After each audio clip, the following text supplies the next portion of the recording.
Hello everyone, welcome back to Classic Comics. So today I'm going to be doing my review of Jawbreakers God King. So I assume most of you who see this video know who Richard C. Meyer is, or your boy Zach. For those who don't, he's a YouTuber who began reviewing comics a couple years ago, around April 2017, I think.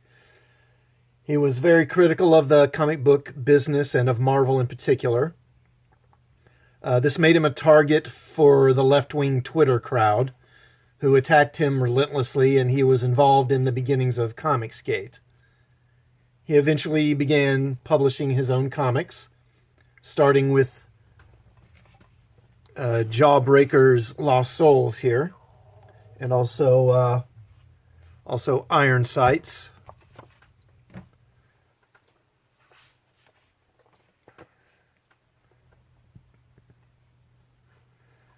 Now, I started watching this channel around August of 2017 and became a fan and supported his comic projects, as you can see. He's one of the main reasons why I started my own channel. Zach has said that he started his channel after watching Captain Cummings, another YouTuber who reviewed comics and has a military background like Zach does. My story is similar. I also have a military background. I'm a veteran in the National Guard. And after watching his videos for about 2 years, finally decided to start my own channel. Now, I've received his latest book, God King, and gave it a read. So I'm going to go ahead and get into the review here.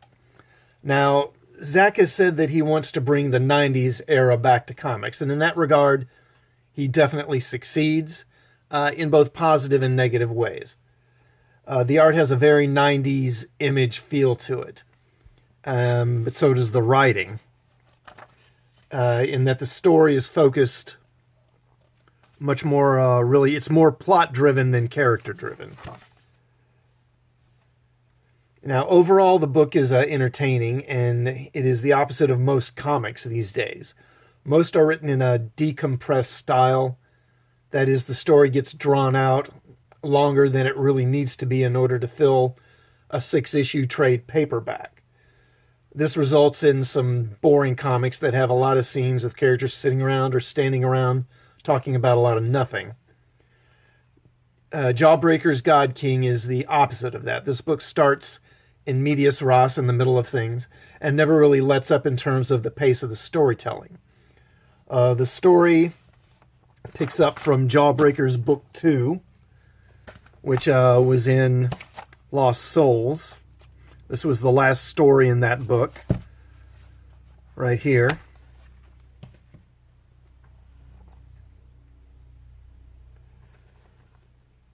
So if you don't have Jawbreakers Lost Souls and have read it, then you're probably going to have difficulty following this story. So the Jawbreakers face off against a group called the Dirt Dragons, who are rivals of theirs. I'm not clear on if these guys are, if they're villains or if they're heroes. So they get into a fight with the Dirt Dragons. And we get some great action here. Like this shot here where Silkworm punches a character right through a vehicle. Jumps over the vehicle and then punches him right into the pavement. I mean, I love that. And then you got this here. And this is action in the kind of classic Marvel manner. I mean, it's really dramatic, really exaggerated. You get some really good angles, creative angles. You get creative panel compositions on the page. And so they fight, and then Silkworm is ready to kill the Dirt Dragon's leader, and Cuff stops him because, they've got civilians all watching. Meanwhile, Hell Priest has taken up a sniper position here. because he's the team's sniper. And the idea seems to be to lure the God King here to this park, and then they're going to have Hell Priest take him out with a shot from a long distance. Now, Hell Priest is going to take the God King out using this special weapon called the God Gun, which obviously was made to kill a god, I guess, and that only Hell Priest can wield, apparently. Now, at the end of Jawbreakers Book 2, Knife Hand, a member of the Jawbreakers, he broke away from the team and is searching for his father to get revenge on his father, because when he was young, he was held for ransom, and then his father refused to pay it. The action in this whole comic is this whole sequence here is pretty good. And we get some great action sequences here. Here, and here. And again, look at the composition of the panels. I mean, it's so much more creative than your standard just kind of 6-panel page. And the coloring is really good too. I really like the coloring in this book. Now, compare this to the action sequences in, say, X-Men or in one of the Batman books these days. The action is just so dull and uninteresting, and it's just not compelling. And then look at the action shots you see here.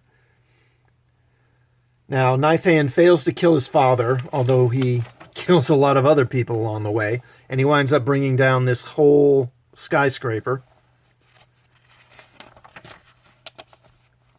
But in the end, Knife Hand's father is able to fight him off.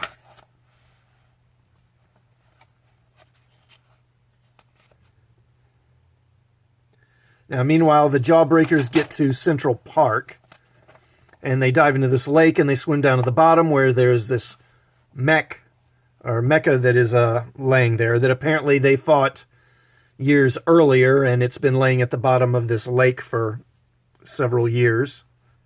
And gee, what a stroke of luck. Despite sitting at the bottom of a lake for years, the mecha is just fine. Now, I'm pretty sure that there was a video where Zach said that he hates when characters find, a vehicle or a ship or some sort of technology that's just been laying around abandoned for a long time, and it just happens to conveniently work. So it's interesting that he has this part of the story here where they find this mecha at the bottom of a lake, and then it works just fine. But then again, he also did a video where he talked about how he hated monkeys in comics. He thinks monkeys in comics are cheesy or corny, and he doesn't like them. But then, yeah. So the God King is also in a mecha. They track him down. Where is it here? Here we go. So they go to Times Square where they find the God King in his own mecha, who's just hanging around. And so they get into a fight with him. And then they try to lure him back to the park to where Hell Priest is waiting with the God Gun.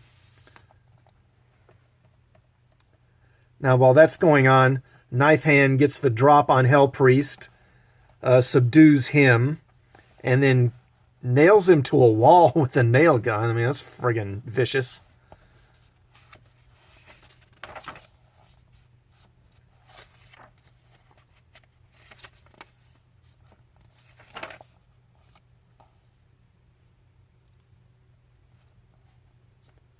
All right, so then the two mechas start fighting. And then Knife Hand uses the God Gun to fire on the God King, and that disables his mecha and brings it down. But using the God Gun killed Knife Hand, so he's dead. Then Cuffs and Silkworm, they get inside the mecha the God King was using, and they confront him.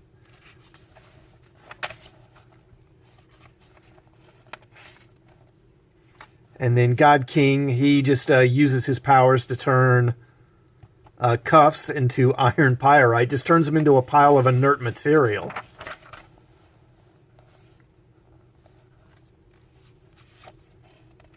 But then Silkworm shoots God King and seemingly kills him. But it turns out that the God King had made a pact with some evil gods, kind of Lovecraftian type gods. And so actually killing him actually resurrects him and does make him a god, apparently. And he is able to subdue Silkworm pretty easily. And then we get a quick summary of the God King's origin. And basically, the God King is an adult version of Franklin Richards from the Fantastic Four. So he's the son of a couple of heroes in this world's analog of the Fantastic Four. And he grew up on a planetoid in their version of the Negative Zone. And after his parents sacrificed themselves for him, so he's messed up. he's mentally and mentally and emotionally, he's a bit nuts, more than a bit nuts. And then he opens up a portal to the realm that these dark gods that he worships inhabit. Meanwhile, Hell Priest, he managed to free himself from the wall. And then he loads the God gun again. And he fires, and he fires at the portal that the God King is open, and it collapses the portal, trapping the God King and these evil gods on the other side in their realm. But he seemingly dies as well. I don't know. It isn't clear if he's alive or dead. As Silkworm says, you said you were the only one who could use the God gun and live, so is he alive? I guess. I'm not sure. And then this character, this is a clone of Silkworm's daughter that dies, that God King was using as bait to lure them in. So she dies. And then with God King cut off from Earth, I don't know, I guess Cuffs, he just sort of transforms back into himself as if nothing had happened. Which, honestly, to me, seems a bit too convenient. This is one of the part of the stories that I kind of don't buy. I mean, if the God King had been killed, I might buy it. But why does it get undone just because he's not there anymore? I don't know. And then we get a quick denouement with Silkworm going to see his actual daughter and visiting her. So overall, it's a fun story. It's very fast-paced, a lot of action. And then we get another story, a Zashi respawn, which if you have not gotten Jawbreakers Lost Souls, then you're really not going to get the story. It basically involves this character who is a supporting character in Lost Souls, who basically gets resurrected through cybernetics. And then she goes kind of nuts and attacks the Jawbreakers. And I mean, it's okay. I don't know. I didn't really care much about this character. So I didn't really care much about this story much one way or the other. Then we get this, which is the origin of Devil Dog. And on the origin of Devil Dog, basically he's a Marine. And he's in his 4th tour of Afghanistan. And he and some other guys are in a Chinook that gets shot down. They're pinned down. But they need to radio for help. But when the Chinook crashed, the nose cone or cockpit portion broke off and is a good distance away. And they need to get to it in order to use the radio there to call for help. But they're pinned down by enemy fire. So what they wind up doing is they take a bunch of metal from the wreck and they strap it onto Devil Dog's body. And then he goes through the bullets to make his way down to the cockpit to call for help. But it takes help forever to come, and by the time they do, he's been injured and then taken hostage. And he's handed over to Al-Qaeda, and then they're going to do, one of those online executions live on the internet. But then he turns the table on them. He fights his way free, kills several of them. Then he finds a cache of weapons, and he basically single-handedly kills the whole terrorist cell. Seems to wipe out like a whole village. And then eventually they fly in and they get him out. And he becomes, a big hero and kind of a legend in the Corps, I guess.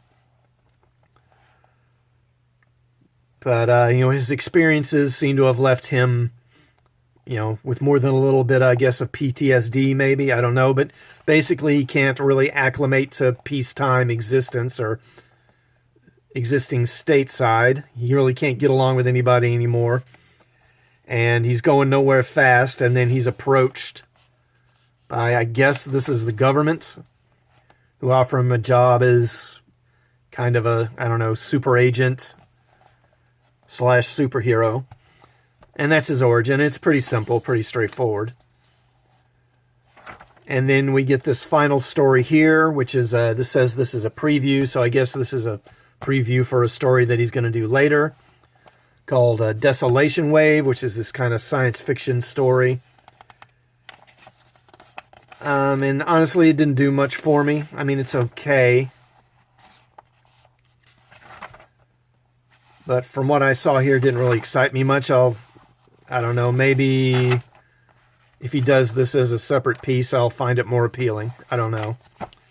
And that is that.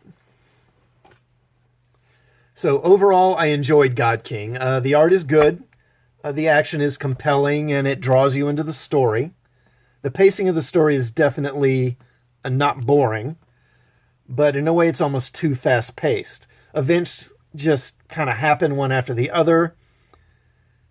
Like they go into the lake and they get this mecha and they come out to go look for the God King, and it just so happens he's in Times Square with his own mecha. Where did that come from? You don't really get an explanation. I felt like there's not a lot of detail in the story. He tends to kind of skim over things. And again, if you didn't get Jawbreakers Lost Souls, you're going to have really no idea of what is going on here. I mean, what can these characters do? What are their powers? He never really tells you in here. Now, again, if you've watched his videos where he talks about these characters and about the making of the book and all, then you know these things. And if you've gotten Jawbreakers Lost Souls, then you're probably going to know these things. But if you haven't and you just go into this cold, I mean, you're going to have no idea what's going on here. This isn't a comic you can just hand a friend and say, here, check this out, because they're going to have no idea what is going on. What else? Okay, so his dialogue is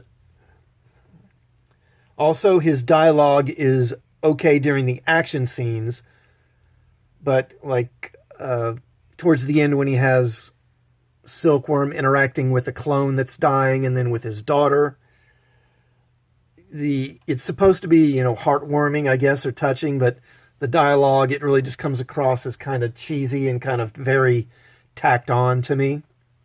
But other than that, the main story is solid. And the characters, they're each pretty distinctive. And overall, the plot does make sense, which in these days with comics actually is worth noting. What surprised me about this book is that Zach pretty much kills off about half the team. At the end, Devil Dog is dead, apparently. Knife Hand is dead, and Hell Priest is maybe dead too. And you wonder where the Jawbreakers are going to go from here. So, all right, that's my review. Now, have you read this comic? If so, what did you think? Did you like it? Did you hate it? Did you agree with my review? Disagree? Let me know in the comments. And also, if you liked this review, please subscribe to my channel and hit the bell for notifications of more videos. And I'll see you all next time. Thanks for watching.